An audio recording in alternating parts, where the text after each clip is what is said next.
두 번째 강의 시간이 되었습니다. 첫 번째 강의에서 성경은 세속적 교육, 지성적 교육을 반대하지 않는다라고 하는 것을 말씀을 드렸고, 또 우리가 주의해야 될 부분이 반지성주의를 주의해야 한다라고 생각을 합니다. 훌륭한 목회자로서 지금 활동하고 계시고, 또 앞으로 더 훌륭한 목회자가 되기를 원하는 우리 학우 여러분들은 이 지성적인 그런 측면들을 좀 무시하지 않았으면 하는 바람이 있습니다. 조금 더 잘 배워서 목회를 하는데 더 유익한 그런 분들이 되기를 희망을 해봅니다.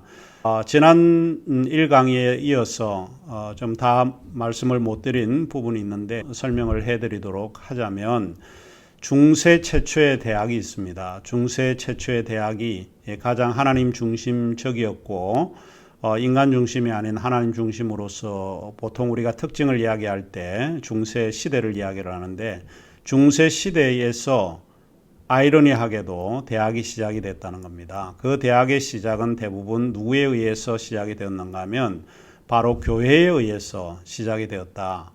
상당히 아이러니하고, 지금 목회자들은 공부하는 것을 별로 좋아하지 않고 지성적인 측면을 강조하지 않고 영성적인 측면만을 강조하고 있는데 상당히 아이러니하다라고 보는 겁니다. 그러나 제가 이제 줄기차게 이야기하는 것은 그런 것입니다. 기독교 지성과 영성은 서로 구분되어지는 것이 아니고 조화를 이루는 것이기 때문에 훌륭한 영성을 위해서는 지성적인 영역을 우리가 배제하지 않아야 한다라고 이야기를 합니다.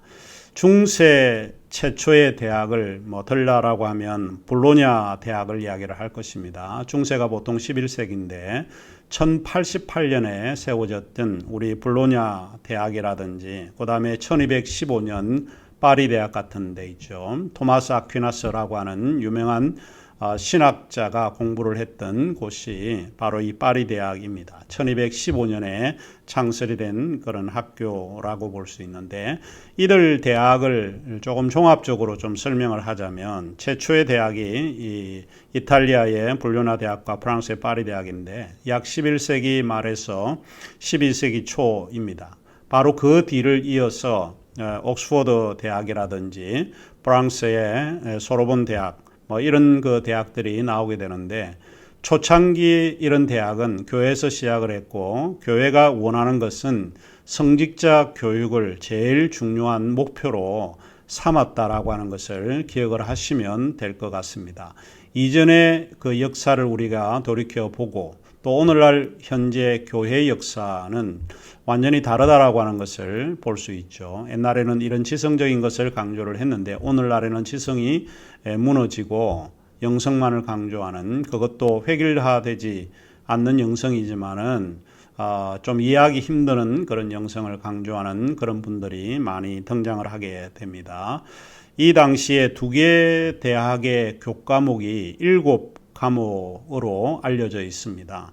그런데 문법, 논리학, 수사학, 이 세 과목은 학사에 해당이 됩니다. 학부를 졸업을 하려고 그러면 문법, 논리학, 수사학을 반드시 배워야 한다는 겁니다.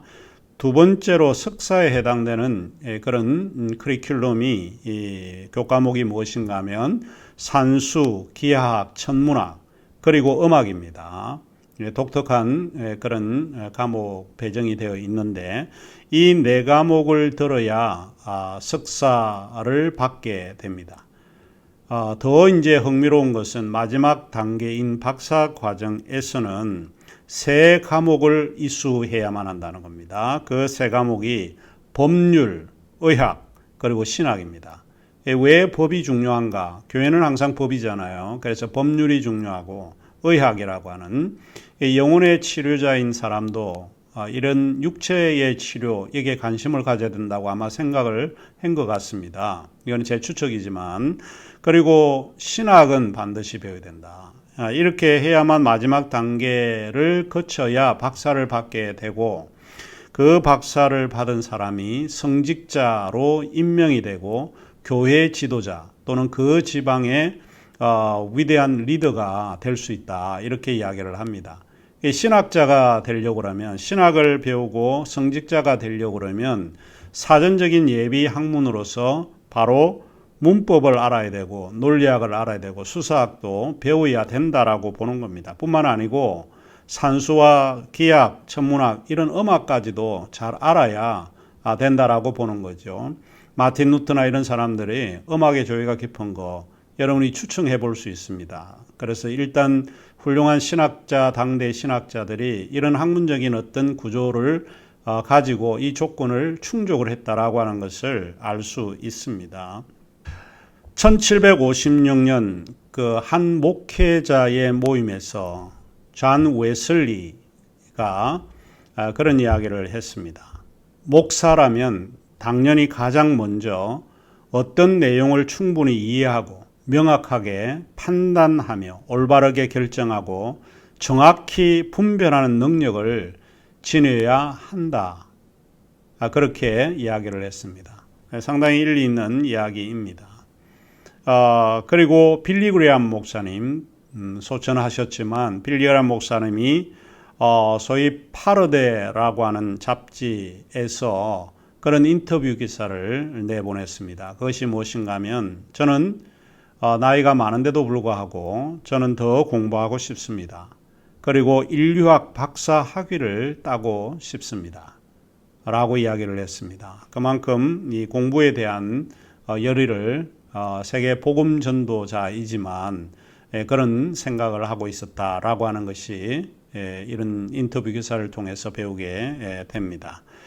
그 다음에 여러분이 잘 알고 있는 또 아마 여러분이 굉장히 좋아하시는 그런 목회자이실텐데 존 스토트 목사님이십니다. 존 스토트 목사님이 2011년에 소천하셨는데 성공의 사제이고 그리고 기독교 복음주의 운동의 거장이라고 불러도 틀린 이야기가 아닐 것입니다. 많은 사람이 존 스토트 목사님의 그 설교집이나 그의 에세이집들을 통해서 많이 영향을 받고 있다고 볼 수 있는데 그분이 그런 이야기를 합니다.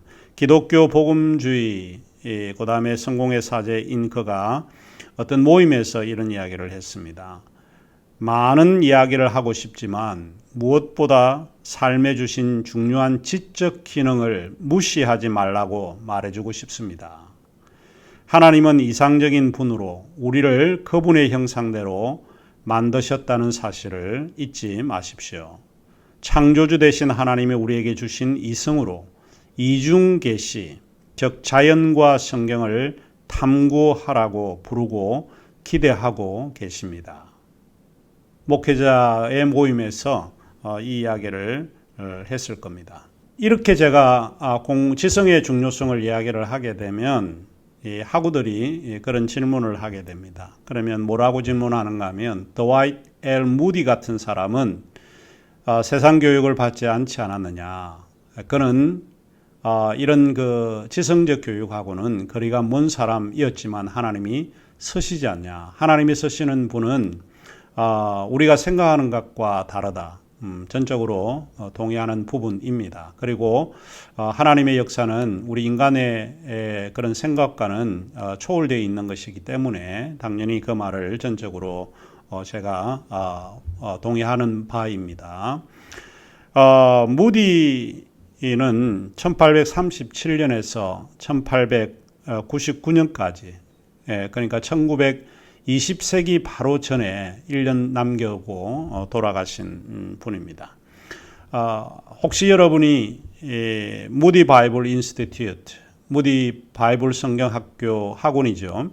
학교를 여러분 신학교를 방문한 적이 있는지 모르겠습니다. 저는 오래전에 이 학교를 방문한 적이 있습니다. 들어가시면 그 대학에 무디 바이블 인스티튜트에 들어가면 조그마한 박물관이 있습니다. 무디에 관한 박물관이 있는데 한번 돌아보시면은 우리가 생각했던 무디하고 또 그곳을 보고 느낀 점은 조금 다르지 않을까 생각을 합니다.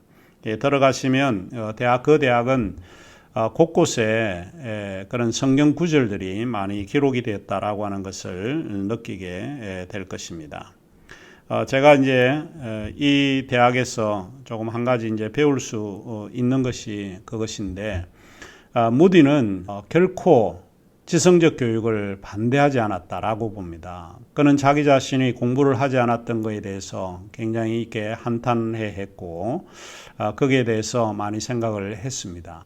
무디는 자기가 가진 한계가 바로 이런 것이다 라고 생각을 하고 그가 학교를 세웠습니다. 그 학교를 세울 때에 신문 기사를 제가 읽어본 적이 있는데 그것이 무엇인가 하면 앞으로 올 시대는 이런 교육을 받은 사람이 자기보다 더 많은 더 훌륭한 하나님의 역사하심을 통해서 드러나게 될 거다 라고 하는 그런 희망을 가지고 그 학교를 창설했습니다. 제가 여러분에게 이야기하고자 하는 것은 그것입니다. 세상적인 교육을 받지 않았다고 해서 공부를 놓은 것은 아닙니다. 그러니까 여러분이 오해하지 않으시면 좋을 것 같은데 D.L. 무디의 도서관을 방문을 하셨냐 하는 것입니다. 그가 얼마나 복음을 위해서 책을 많이 읽었나 하는 것을 우리가 알 수 있습니다.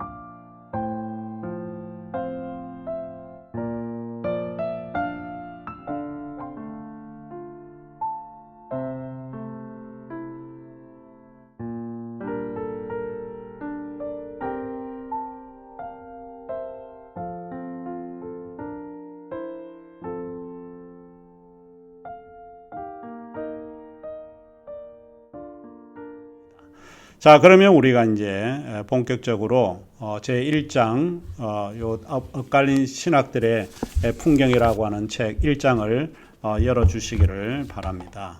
1장을 우리가 살펴보겠습니다. 1장의 주제는 펠라기우스 신학과 어거스틴의 신학에 대한 논쟁입니다.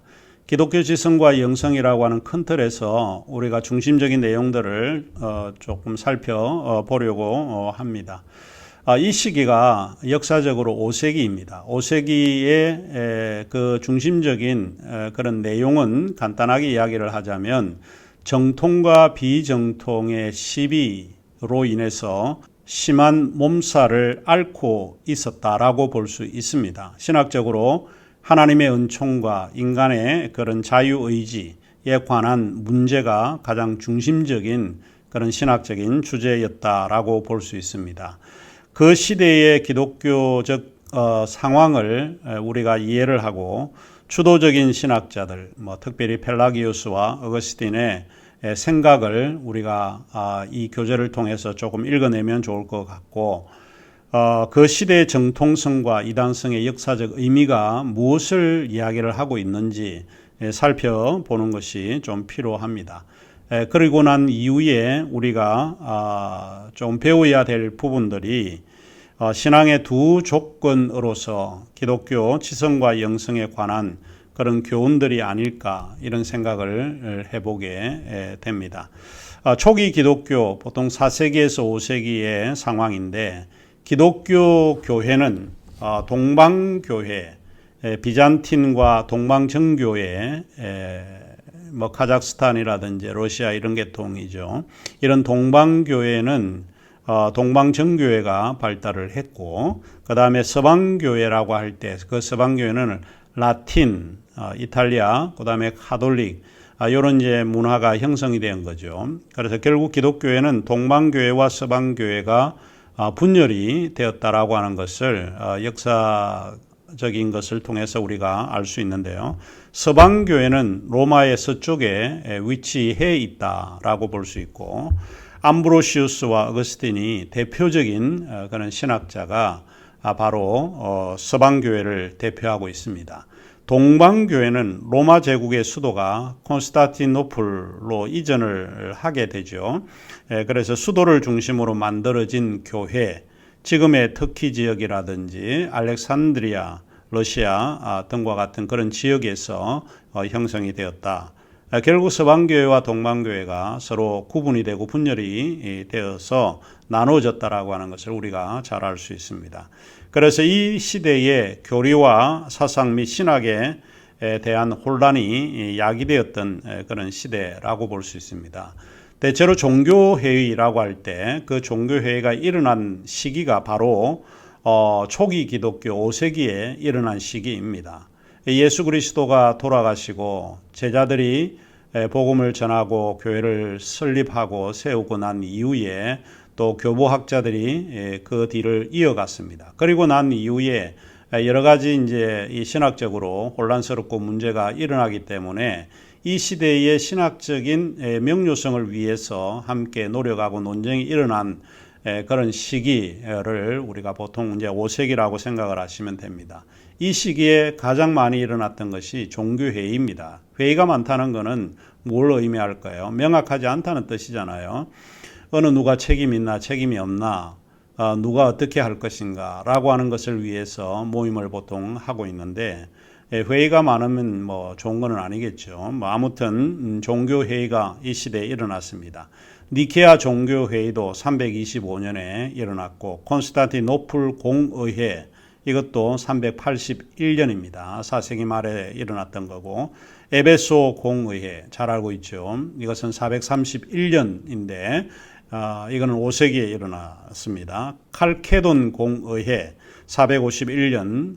그 다음에 이제 그 뒤에 나타나는 것이 이제 뭐 사도신경, 이제 구체적인 내용을 가지고 자구 수정이라든지 이런 문제가 일어났던 것이 이제 사도신경부터 일어났던 이제 종교회의가 발생하게 되는 것입니다.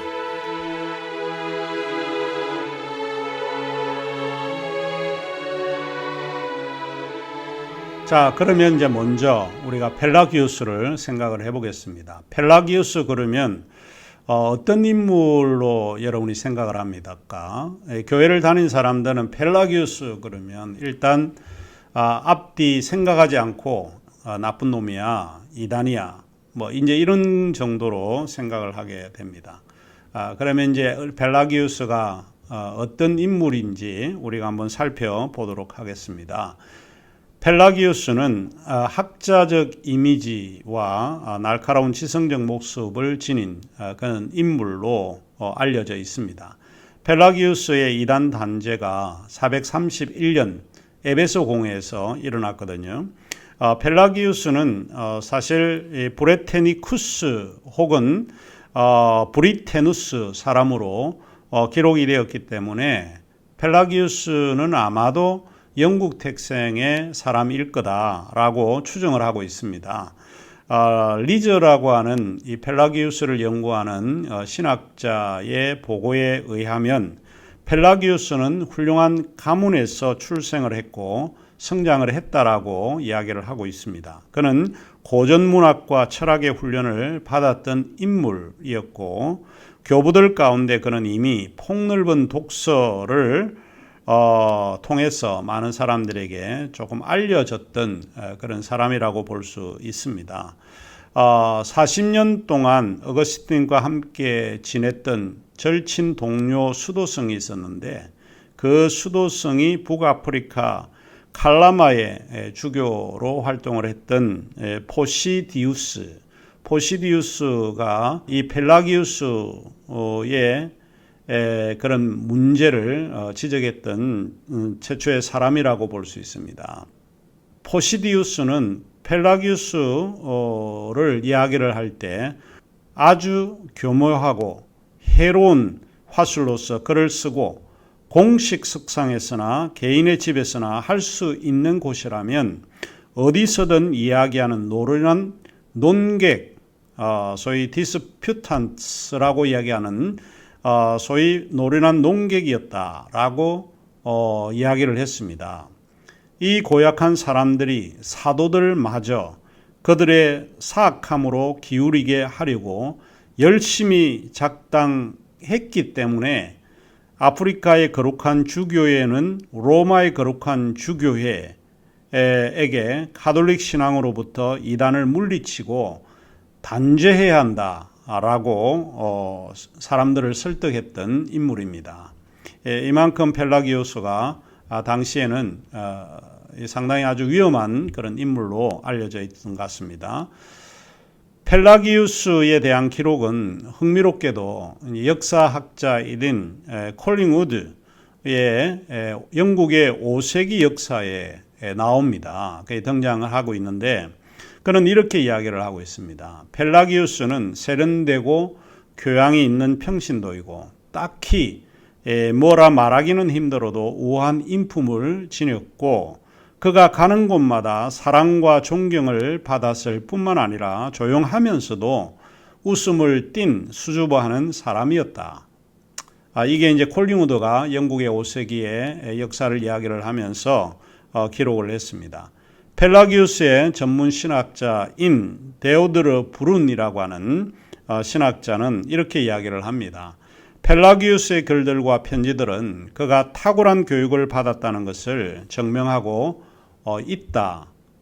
그렇게 그가 기록을 하고 있습니다. 간단하게 이야기를 하자면 펠라기우스는 그리스도인의 도덕적 실천을 강조한 인물이라고 볼 수 있고요. 그럼에도 불구하고 그는 아마도 형식적인 면에서 신앙 공동체에 결코 속하지 않은 인물, 자유로운 그런 인물로 알려져 있다고 볼 수 있습니다. 왜냐하면 그는 매우 금욕적인 삶의 방식을 강조했기 때문에 그러지 않았을까 생각을 합니다. 금욕적인 그 삶의 방식을 의심 없이 받아들였던 그런 견지에서 그를 수도사의 직함이라고 하는 그런 직함을 가지고 사람들에 의해서 불려졌을 것이라 봅니다. 오로시우스와 교황 조시무스는 나중에 그를 단순히 평신도라고 부르기도 했다고 합니다. 이런 점에서 펠라기우스는 결코 사제나 성직자로 안수를 받은 적이 없는 것으로 보입니다. 오늘날로 말을 하면 기독교 윤리 실천을 강조하는 평신도 지성인 그룹인지 아마 모르겠습니다. 그렇게 이해를 하면 펠라기우스를 더 쉽게 이해하지 않을까 싶습니다. 이는 펠라기우스가 다른 모습보다는 일종의 도덕개혁자였기 때문에 그렇습니다. 어거스틴에 대한 공격을 하는 것을 보면 거의 모럴 리포머처럼 이야기를 하고 있거든요. 도덕개혁자처럼 이야기를 합니다. 나중에 이제 보게 되겠지만 이 어거스틴이 지은 고백론에서 자기의 성욕 같은 것도 하나님의 은총이 없으면 조절할 수가 없다. 이런 이야기가 나오는데 그것은 굉장히 아주 펠라기우스의 이 지성적인 눈으로 보면 이해가 안 되는 그런 부분이라고 볼 수 있기 때문에 그러지 않았을까 생각을 합니다. 자, 그러면 우리가 펠라기우스의 사상에 대해서 조금 살펴보도록 하겠습니다. 이것은 세 번째 강의에서 펠라기우스의 사상과 어거스틴을 좀 살펴보겠습니다.